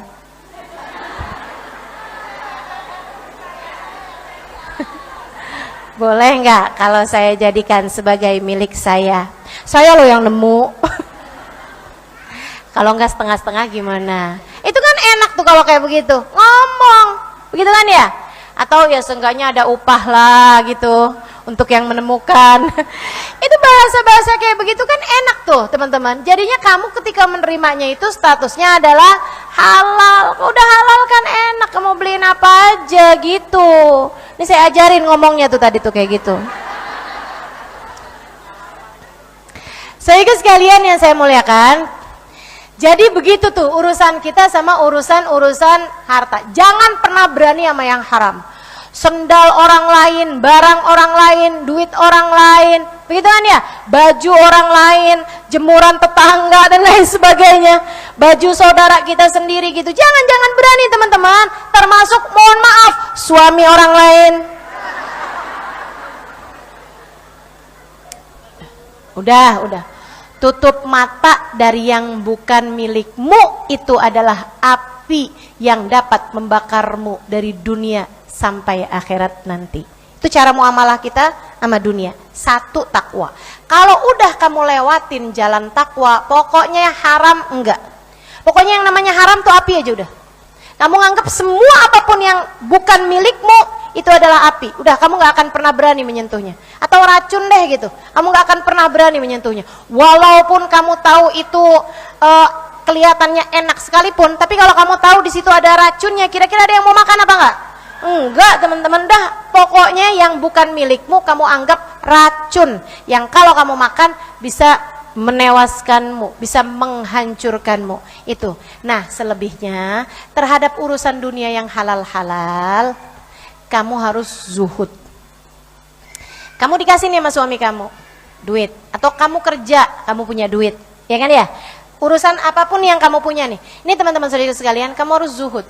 Apa itu zuhud? Zuhud itu ada tingkatan-tingkatannya, banyak banget gitu ya. Tingkatan tertingginya hanya ngambil yang diperlukan aja. Itu kelas-kelasnya Nabi, kelas-kelasnya para wali. Hanya ngambil yang seukuran kebutuhan primernya aja gitu. Sisanya yang lain ya udah dikasih-kasihin, ditaruhin kemana, dibagi-bagiin gitu. Itu tingkatan tertinggi dari urusan zuhud. Sehingga sekalian saya muliakan, di bawahnya lagi gitu ya. Ini yang bisa kita ikutin. Adalah dengan apa yang enggak kamu punya, enggak usah kepengen. Yang kamu enggak punya, enggak usah kepengen. Yang kamu punya, jangan sendirian menikmatinya, bagikan dengan yang lain. Itu zuhud yang kita mampu ngerjainnya. Yang kita mampu ngerjain. Yang bukan punyamu enggak usah pengen. Yang punyamu bagikan dengan yang lain, berbagilah dengan yang lain. Jangan dinikmatin sendiri. Bisa? Insya Allah gitu. Berapa banyak ustazah yang dibagi? Nah itu tergantung dah ukuran zuhudmu. Jangan mendadak-dadak, begitu kan ya? Yang Allah wajibkan 2,5% bagian dari zakat, kan gitu? Kalau bisa naik dong. Kamu kan pengen nyari ridhonya Allah, naik teman-teman, dari 2,5% naik jadi 5%. Setiap saya punya apapun, 5%-nya saya bagikan. Saya nganggapnya bukan milik saya sendiri, bukan milik saya lagi. Itu kan, udah bisa 5%, misalnya gitu ya. Kamu dikasih duit nih misalnya sama suami gitu kan, 300.000. Oke, 5%-nya berapa aja? Berapa sih? 15.000 ya? Dikit kan ya? Dikit apa banyak? 300.000 kamu keluarin 15.000, dikit apa banyak? Dikit. Ah, tuh kamu bagi. Kamu kes keluar, ada pengemis bagi, ada siapa bagi, ada orang bagi gitu. Nah, selebihnya bukan berarti habis itu kamu nggak kasih sama orang lain lagi. Ya yang memang di depan mata pengemis atau apa ya kamu kasih. Jangan bilang, maaf jatah sedekah saya udah habis. Nggak gitu juga. Nggak gitu. Kalau ada ya dibagi. Begitu teman-teman, tapi maksudnya kamu wajibkan gitu. 5%, ntar kalau udah bisa naik lagi 10%, terusnya gitu teman-teman sekalian. Kalau dipikir-pikir kan semuanya dari Allah. Bukankah alangkah sangat pantasnya yang dari Allah kamu serahkan kepada Allah. Kan begitu? Nggak usah semua, tentu saja kita nggak mampu. Yang dari Allah, semua yang dari Allah kamu serahkan sebagiannya ke jalan Allah. Gitu teman-teman saya sekalian, banyak banget orang nggak mampu di sekitar kita, pondok-pondok pesantren yang miskin-miskin di sekitar kita, guru-guru ngaji yang nggak mampu di sekitar kita, janda-janda tua, anak-anak yatim, ada banyak di sekitar kita. Sampai Hubabah Maryam tuh sebagai orang dermawan, guru saya punya guru, orang sangat dermawan, itu orang paling dermawan yang pernah saya temuin teman-teman. Beliau tuh pernah ngomong sama saya kayak begini nih, Halimah kamu beruntung banget nak tinggal di Indonesia. Kenapa gitu Hubabah? Hubabahnya tinggal di Madinah. Baru itu saya dengar Hubabah bilang, kamu beruntung tinggal di Indonesia gitu. Dibandingkan dengan beliau yang tinggal di Madinah, kan aneh banget nih. Jadi saya nanya gitu, beruntung gimana Hubabah? Kamu tuh beruntung Halimah tinggal di Indonesia, gampang nyari orang gak punya, jadi sedekahnya gak susah-susah. Orang kalau dermawan ya sampai segitunya. Saya Halimah kadang susah mau ngasih orang tuh, saya mesti jalan dulu, mesti naik mobil dulu mau sedekah. Kamu kan gampang banget tuh nak mau sedekah. Kadang pengemisnya sampai datang sendiri ke rumah, ya Allah, luar biasa Hubabah, emang bener-bener. Tuh teman-teman, yang kamu punya, yang nggak kamu punya jangan pengen. Yang kamu punya berusaha untuk dibagi kepada yang lain, gitu ya. Orang tuh kalau kepengen sengsara gampang dah, liatin aja yang orang punya. Kamu tuh kalau suka ngebandingin diri kamu sama orang lain, itu selamanya kamu akan sengsara, selamanya kamu akan menderita. Kamu habis beli sendal nih, cakep banget, kamu seneng makainya, ngeliatin sendalnya orang lain lebih cakep-cakep, jadi nggak seneng lagi makainya. Jangan suka bandingin. Sendal tuh cukup di kaki, jangan di hati. Ya, sendal sepatu cukup di kaki, jangan dimasukin di hati. Nanti kamu gampang sakit hatinya. Hatinya isinya macam-macam, sendal ada, tas ada, makanan ada, segala-gala kamu masukin di hati. Hatinya banyak isinya. Kalau banyak isinya jadi gampang sakit hatinya. Betul nggak? Kebek. Soalnya kebek jadi nggak indah lagi teman-teman. Pernah lihat rumah bagus tapi kebek apa enggak? Terlalu banyak barang. Enak nggak lihatnya? Nggak enak. Indah nggak kelihatannya? Nggak indah. Maka keluarin tuh, keluarin. Hatimu juga kayak begitu. Jangan kebanyakan isinya. Teman-teman saudara sekalian saya muliakan, cincin cukup di jari, jangan dimasukin di hati. Duit cukup di dompet, jangan dimasukin di hati. Apa-apaan itu dunia cukup di tangan aja, jangan masukin ke dalam hati. Demikian doa para ulama-ulama kita. Mereka berdoa, Allahumma ij'alid dunya fi aidina wa la taj'alha fi qulubina. Ya Allah, jadikanlah dunia cukup di tangan kami aja. Jangan ya Allah, jangan pernah masukkan dunia di dalam hati-hati kami. Ya, Allahumma ij'alid dunya fi aidina wa la taj'alha fi qulubina. Apal? Enggak, nanti saya tulisin deh. Saya tulisin di Instagram, ya. Ini teman-teman saya sekalian. Nah, kemudian itu Ustazah, masalahnya sekarang gimana caranya? Ini saya mesti ngomong 5 menit tapi selesai semuanya nih. Sampai ngos-ngosan, berasa nggak sih? Saya minum dulu ya.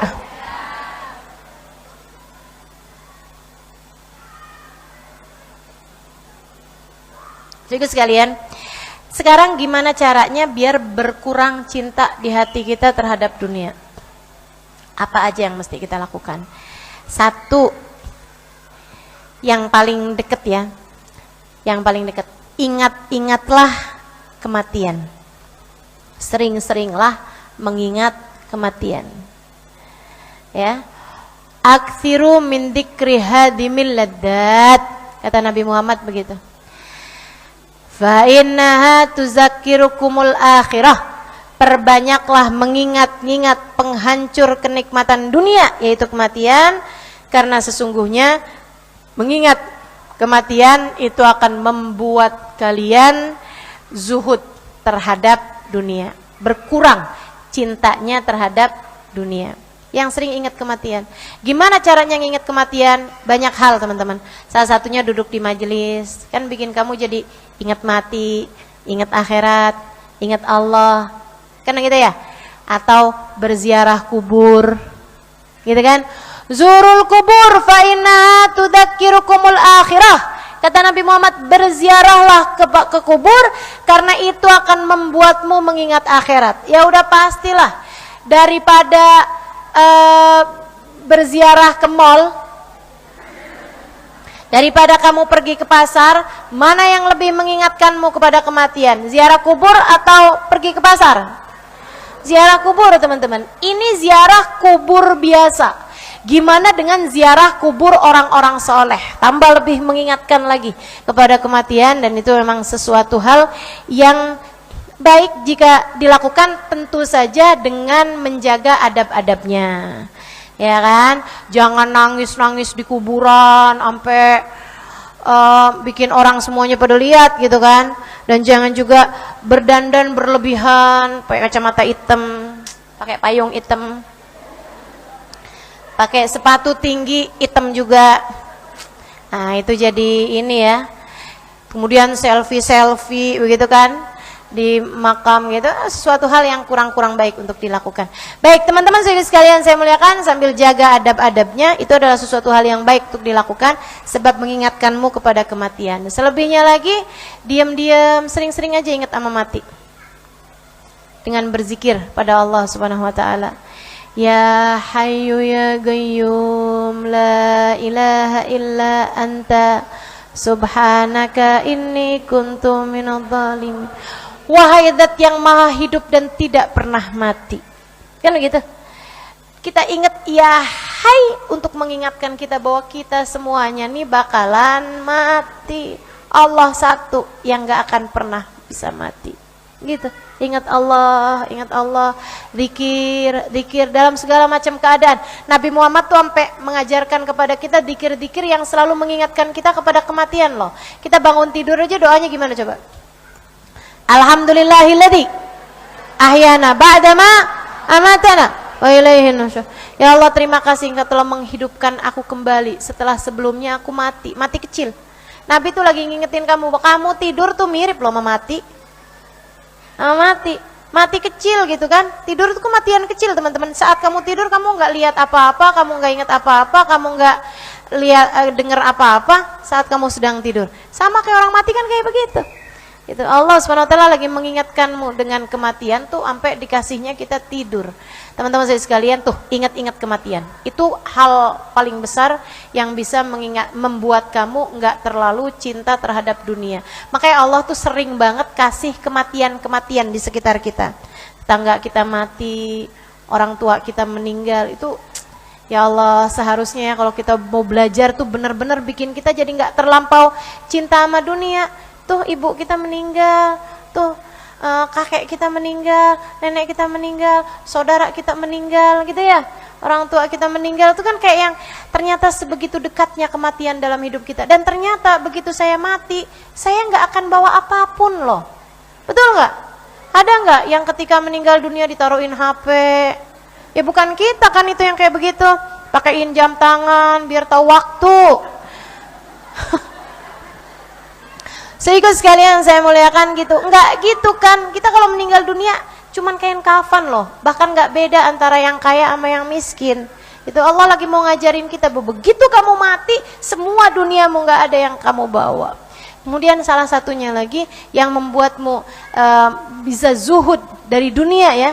Selain daripada satu tadi mengingat kematian, yang keduanya lagi ziarah kubur. Teman-teman saudara sekalian, yang ketiganya lagi, banyak mengingat Allah Subhanahu wa taala untuk membuatmu selalu mengingat-ingat bahwasanya Allah lah satu yang gak akan pernah mati, sementara yang lain-lain semuanya akan bisa mati.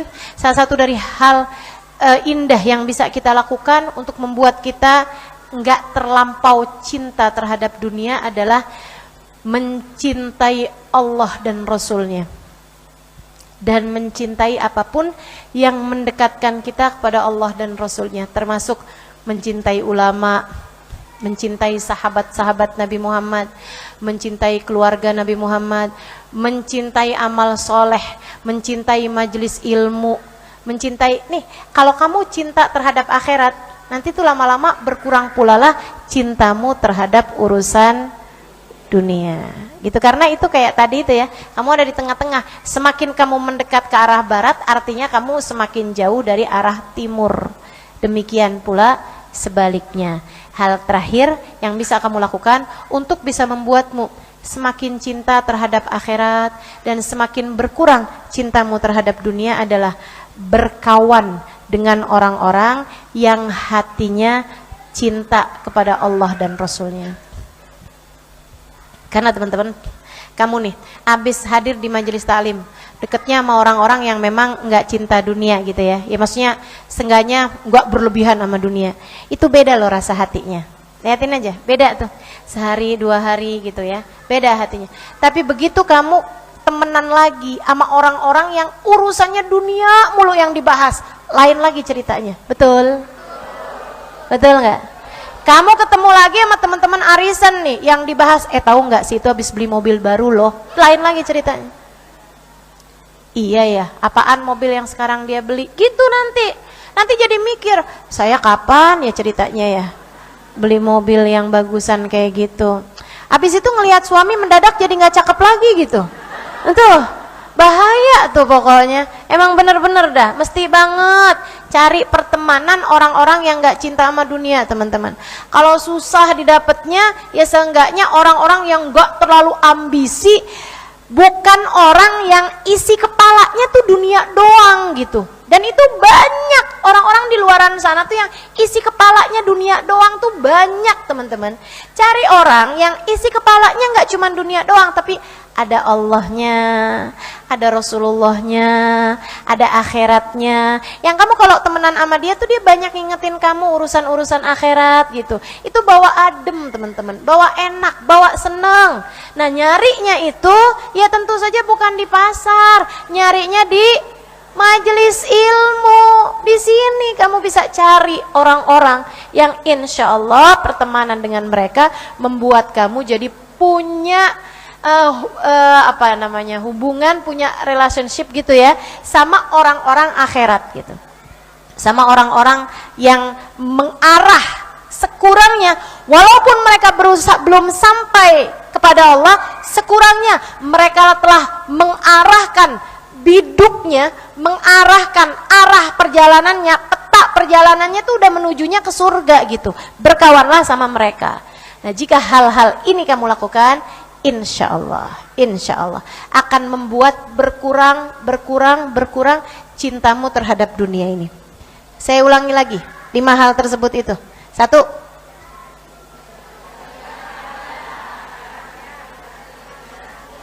mengingat kematian.